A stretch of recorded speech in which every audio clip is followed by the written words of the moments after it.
네, 안녕하십니까. 안태희 국장입니다. 뭐 비도 많이 오고 뜨겁기도 하고 일단 건강 주의하시기 바랍니다. 오늘 나와주신 분들 소개해드리도록 하겠습니다. 학술 삼관왕 조동욱 충북 도립대 교수님 오셨습니다. 네, 안녕하십니까. 안녕하세요.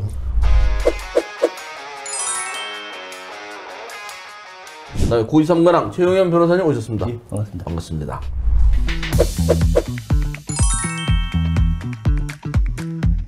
근데 교수님 언제 전 교수가 되시는 거예요? 전 교수 저는 그래도 괜찮아요. 누구는 노 교수도 있어. 안 교수도 있고. 교수가 아니니까. 아니, 안 쉬니까. 그렇죠. 네, 네. 부 교수도 있고. 노 교수도 이게 안 씨. 네. 그럼 뭐야? 안전 교수가 되는 거야? 안전 교수가 하면? 근데 진짜 제가 요즘 좀 안 좋은 일이 있어요. 네. 그래서 먼 집안 사람인데 요즘 건강도 안 좋고 좀 문제가 많아요. 조 바이든이라고. 저기 사퇴하신 분? 예. 아하, 이거 참. 주시구나. 글쎄. 하여튼 마음이 안 좋네요. 8월 31일자로 퇴직하시는 거죠? 네. 그럼 정년 퇴임식 뭐 이런 게 있습니까? 그럼 해주면 해주고 말면 마는 거죠. 뭐. 아, 참, 그리고. 중학교 명예퇴직도 받는다던데. 저는 이제 정년 다 지금 채우고 있습니다. 네. 그리고 아마 내년 되면 네. 아마 지금 트럼프가 지금 좀 유리한 거로 나와요. 그렇죠. 네, 약간. 아마 또 이제 그 용산에서 그럴 것 같아. 트럼프라고 얘기 안 했다 화투라고 얘기했지. 알겠습니다. 자, 오늘 용산 얘기가 나왔는데 용산과 각을 세울지 용산과 친하게 지낼지 하는 분이 당대표가 됐습니다. 국민의힘 당대표 선거에 한동훈 전 비대위원장이 됐습니다. 삐딱 토크가 예상한 대로 됐어요. 우리만 예상했네요. 다 그래도 삐딱 토크가 예상한 거가 저처럼 제대로 맞아가지고 또 득표율도 62.8%인가 4%인가인데 상당히 좀 많이 나온 거 아닙니까? 그렇죠. 표 분석을 좀 부탁드리겠습니다. 그렇죠. 62.8%. 거의 압승이라고 할 수 있겠죠. 막판에 그 나경원 그 공수 취소 부탁했다, 청탁했다라는 그런 자충수지 사실은 한동훈 후보의 때는 자충수가 됐는데도 불구하고 그게 없었다면 아마 70% 육박하지 않았을까 싶을 정도로 압승을 했죠. 이전에 김기현 당대표가 52%에 불과했잖아요. 그리고 2등인 지금 원희룡 후보가 얻은 것의 3배를 넘게 얻었고, 나머지 후보들 몽땅 합쳐도 이길 정도로 엄청난 압승이라고 할 수 있겠죠. 그러니까 그러니까 지금 변호사님 말씀처럼 이번 선거는 이게 사실은 자폭 대회를 한 건데, 그럼에도 불구하고 이 국힘에서 지금 한 거는 관리형 대표를 원한 게 아니고 미래 이게 정권 재창출 대표를 원한 거죠. 예. 네. 그러니 방법이 없는 거죠. 그러다 보니까 지금 뭐냐면 나베라든지 또는 전두환 전 사위라든지 이런 분들이 지금 표 얻을 수 있는 방법은 조직인데 조직도 잘 안 움직이는 거죠. 그렇죠. 네. 그러니까요. 표가 2등이 18%, 3등이 14% 이러면은 나경원 후보 같은 경우 이전에 전당대회에서 거의 우위에 있어가지고 주저앉혀 버렸잖아요. 네. 용산에서 주저앉혀 버릴 정도로 요번에 3등밖에 못했어요. 14% 정도로 엄청난 거죠. 그럼 조직이 전혀 안 움직였다. 그렇죠. 대세로 흘러갔다는 그런 거 같은 거죠. 그래서 이어서 같은 분석입니다만, 그럼 한동훈이 당선돼야 하는 이유, 말씀하신 대로 정권 재창출을 해야 되는데 당신밖에 없다 이런 겁니까? 네. 그러니까 우선은 지금 윤은 아니다라는 건 기저에 깔려 있는 것 같고, 우리가 정권 재창출하려면 한동훈밖에 더 없지 않냐. 그다음에 단일 대우로 우리도 형성을 해야 된다.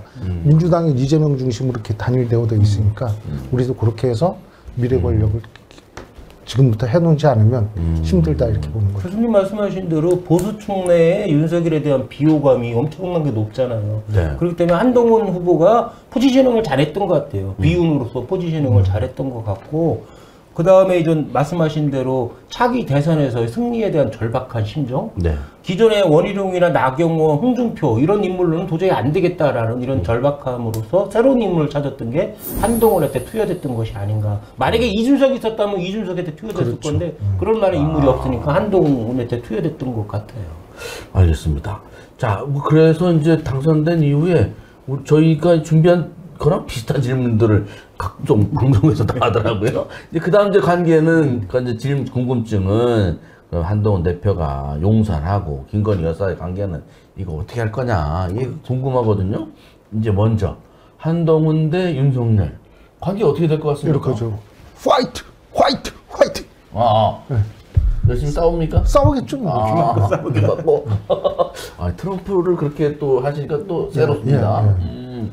사이 좋아질 그 계기는 없을까요? 그렇지는 않을 거예요. 경선 과정에서 엄청난 또 각을 세웠었잖아요. 근데 이제 판은 완전히 뒤집어진 건 맞아요. 한동훈의 위상이 엄청나게 달라졌죠. 이전에는 비대위원장으로서 어떻게 하면 대통령 용산에서 찍어준 임시직이었잖아요. 그렇죠. 근데 이번에는 당원들이 직접 선출에 의해서 본인의 자리를 쟁취한 거기 때문에 위상이 엄청나게 달라졌다고 할 수 있고, 또한 시기적으로도 이제 윤석열 정권이 후반기로 들어서잖아요. 그렇기 때문에 한동훈이 새로운 권력자로 떠오르는 거거든요. 그렇기 때문에 이제 위상과 서로의 포지셔닝과 서로의 전략이라는 건 100% 달라질 수밖에 없을 것 같아요. 그러면 그 용산 윤석열 대통령은 뭐 100가지 백약이 무효다. 뭐 쓸 수 있는 카드가 전혀 이제 없는 겁니까? 하나 있죠, 하나. 하나? 그 지금 오늘 뭐 올린다 그러는데 한동훈 특검? 거부 안 할 거예요. 만약에 근데 그걸 제가 볼 때 야당에서 민주당에서도 안 받을 가능성이 높아요. 그죠? 네. 아니 그리고 조금 유치한 게 어제 당대표 됐는데 특검을 바로 가동한다는 게 뭐야 그래. 그러면 하여튼 윤석열 대통령 측에서는 쓸 카드가 없어요. 친하게 지내든 윤 대통령이나 한동훈이나 지금 입장, 지금 당장의 입장은 딱 똑같아요. 똑같은 말을 해요. 상대방 하는 거 봐서 향후 진로를 정하겠다. 이건 똑같은데 뉘앙스는 전혀 다르죠. 윤석열 대통령은 아직도 한동훈이 옛날 나한테 불임받던 사람이라는 생각을 갖고 있고, 이준석 쫓아냈듯이 내가 힘만 발휘하면 너 지금도 쫓아낼 수 있어 라는 이런 마인드를 갖고 있고, 한동훈은 아니죠. 한동훈은 너 사실 얼굴 마담했지 내가 밑에서 옛날에도 일 처리 다 했다. 그리고 너 이제 끝났어. 너 이제 내가 또 내줄 수 있어 라고 서로 대립을 하는데, 여기서 핵심은 그거 같아요. 윤석열 대통령이 지금까지 버틴 것도 그렇고 앞으로 버틸 수 있는 건 딱 하나예요. 의회 내의 친윤 세력, 국힘 내의 친윤 세력이라는 게 있는데, 친윤 정치인만큼 눈치 빠른 사람들이 어디 있어요. 그렇기 때문에 점점 더 힘은 한동훈 그렇죠. 당대표한테 갈 수밖에 없다는 이미 거죠. 전당대회를 통해서 친한 정치 세력이 형성이 됐어요. 그러니까 108명 중에 이거 득표율로만 따져도 3분의 2가 한동훈의 두 선거랑 마찬가지인 거잖아요. 국민의힘 의원 중에서. 그렇죠. 아니 친윤이라 그래갖고 저기 나베 막 몰아내고 김기현이 했을 때 그때 51%밖에 못 얻었어요. 그때도 51%밖에 못 근데 얻었는데 지금 62.58%인가 그렇죠. 이게 이렇게 막으려고 했는데도 그 정도 됐으면 상당히 위상이 이제 급이 달라진 거네, 체급이. 그렇죠. 그렇다면 이제 아까 좀 전에는 뭐 한동훈 특검법 얘기했습니다만, 그다음에 김건희 여사 특검법, 뭐 최혜병 특검법 이쪽 얘기를 하겠습니다. 김건희 최혜병 특검법부터 하시죠. 최혜병 특검법. 한동훈은 되는 거니까. 뭐 대법원장이 무슨 뭐 추천하자 뭐 이런 얘기도 했었으니까. 그렇죠. 한동훈은 기존부터 입장은 똑같았어요. 최혜병 특검법을 하겠다. 다만 야당이 추천하는 것이 아니라 제3자, 대법원장 같은 제3자가 추천하는 걸 하겠다라 하면 수용을 하겠다라고 입장을 밝혔거든요. 다만 여기서 이제 국힘의원들이 선택을 해야 돼요. 그 추경호 그 원내대표를 비롯한 국힘의원들은 안 된다. 그것도 안 되라고 했거든요. 이제 결단을 내려야 되겠죠. 만약에 이제 핵심은 민주당이에요. 민주당이 만약에 조금 물러서서 한동훈이 내놓고 있는 제3자 추천 특검법, 최혜병 특검법을 받아들이거나 아니면 조금 수정해서 대법원장이 아니라 뭐 다른 사람 추가해서 이렇게 해서 만약에 받아들인다 그러면 이제 한동훈 대표하고 민주당하고 서로 맞는 거잖아. 자, 그러면 이제 친윤 세력들은 선택을 해야 돼. 한동훈이냐 윤석열이냐. 그 과정에서 이제 결절점이 딱 생기겠죠. 이제 그때. 그러니까 지금 이거는 버전은 바꿔서 추진할 것 같습니다. 그래서 지금 용산와의 관계 이런 거 다 보면 화이트 두 싸운다. 그다음에 최상병 그거는 버전 바꿔서 간다. 그다음에 또 이제 김건희 그러니까 파이트 두. 네. 그러면은 이제 이어서 김건희 여사 특검법도 그러면 받을 수 있다? 하죠. 그거는 이제 요번에 이제 제3의 장소에서 검찰 조사를 한 것 때문에 문제가 많았잖아요. 여기서도 그 한동훈 지금 당대표 같은 경우는 양비론으로서 간보기를 좀 얘기를 해놨거든요. 뭐냐면은 영부인이 결단 내린 건 좋다. 이건 칭찬해줬지만 제3의 장소한 것은 국민의 눈높이에 부족하다. 이런 식으로 양비론 쪽으로 해서 간보기를 했어요. 그러면 김건희 특검법도 마찬가지 입장이거든요. 지금도 이것도 간보기 수준이라는 게 뭐냐면은 주가 조작 문제, 도이치모터스 주가 조작 문제는 항소심 재판 중이기 때문에 그 결론을 따라서 하면 되는 거고, 그 다음에 명품백 같은 경우는 영상 같은 명백한 증거가 있는데 뭘 조사할 게 더 있냐. 그렇기 때문에 특검이 필요성이 없다라는 취지로 말을 했어요. 적극 반대는 안 했거든요. 그렇기 때문에 만약에 최혜병 특검법 이 어떤 본인이 정치적 결단을 내려서 성공을 한다고 그러면 김건희 특검법까지도 그대로 진행시킬 수 있을 가능성이 좀 높아질 것 같아요. 받아들일 수도 있을 것이다. 최혜병 특검법이 처리 과정이 결정적 변수가 될 것 같아요. 그러니까 지금 변호사님 말씀처럼 한동훈이 사는 길은 국민 밉상이라고 그러죠. 윤석열, 김건희. 거기랑 척지는 거예요. 국민적인 공감대를 얻어서 차세대 그 보수층의 리더로서 정치인을 부각하려면 어쩔 수 없이 윤석열, 김건희 여기를 밟아야 된다? 아니, 다른 고민도 있어요. 물론 여론을 그 최혜병 특검법은 그래도 뭐 30% 정도 받아들일 수 있다 그러면 김건희 여사 특검법 같은 경우는 90%거든요. 이제 완전 별별 선언이라는 것밖에 안 돼요. 용산에서 절대 못 하는 거잖아요. 그렇겠죠. 그렇기 때문에 그 한동훈 대표 같은 경우는 여론의 추이를 계속 주시를 하겠죠. 여론은 갈수록 안 좋아져요. 김건희 특검법 받아들여야 된다는 거, 그런 압박을 계속 받을 거고, 본인도 대선 가도에서 반드시 필요하다는 걸 알고 있지만, 김건희 특검법을 받아들이는 순간에 잘못하면 여권 전체가 공멸할 수 있거든요. 그렇기 때문에 이 교차점에서 여론과 아니면 여권 전체가 공멸할 수 있다는 이 위기감, 여기서 엄청나게 고민을 할 것 같아요. 근데 그게 지금 옛날에 그 김대중 대통령하고 김영삼 대통령 있었지 않습니까? 그러니까 아들 구속됐잖아요. 그렇죠?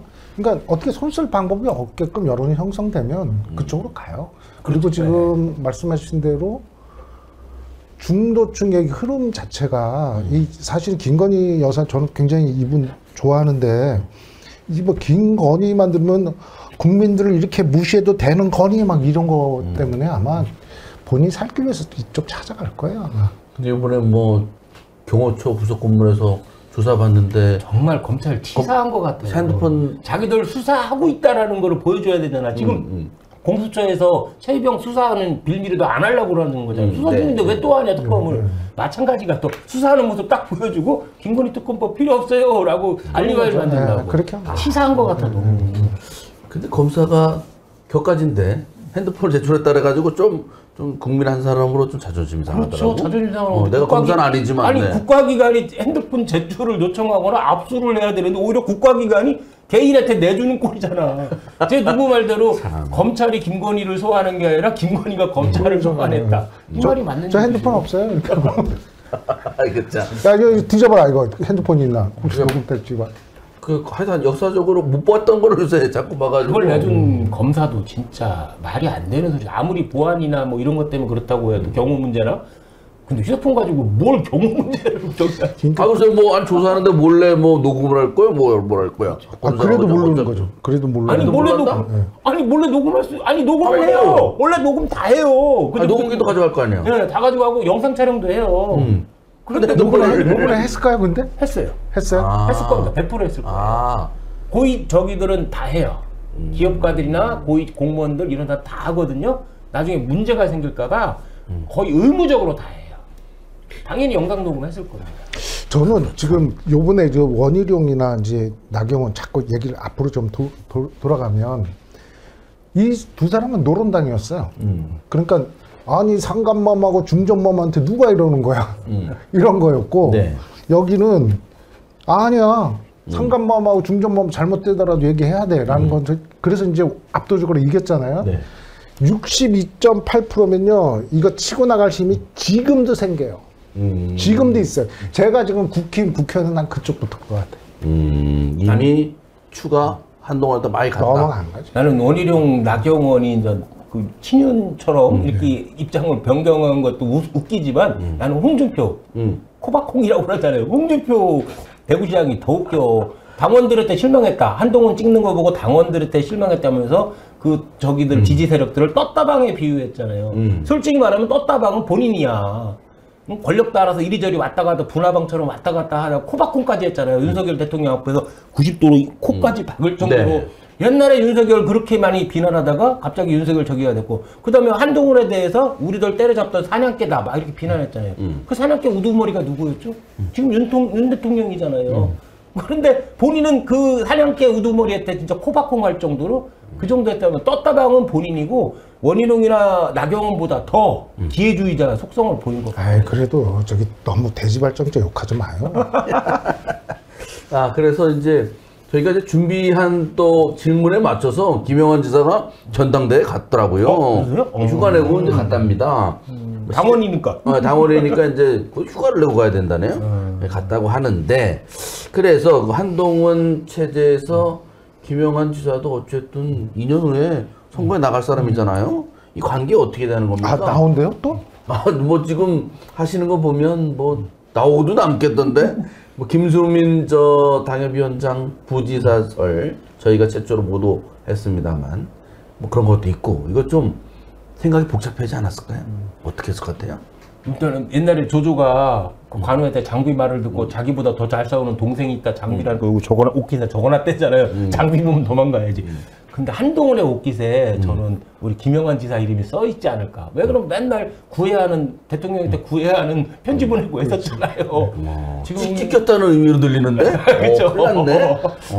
아니, 그러니까 사실 그 우리 김영환 지사 같은 경우는 김대중 대통령 시절에 과기부 장관 했던 분 아니죠? 맞아요. 그죠? 네. 김대중에서 윤석열까지 변신의 달인인데 그잖아요. 또 변신하겠죠. 구애 편지부터 보내야 되는데 네, 한동훈 네. 대표한테. 그러면 민주당에서 뭐 국민의힘까지 왔는데 국민의힘 안에서 바뀌는 거야. 미풍이죠. 맞아요. 어떻게 될지 한동훈, 김영환의 관계도 궁금해지고요.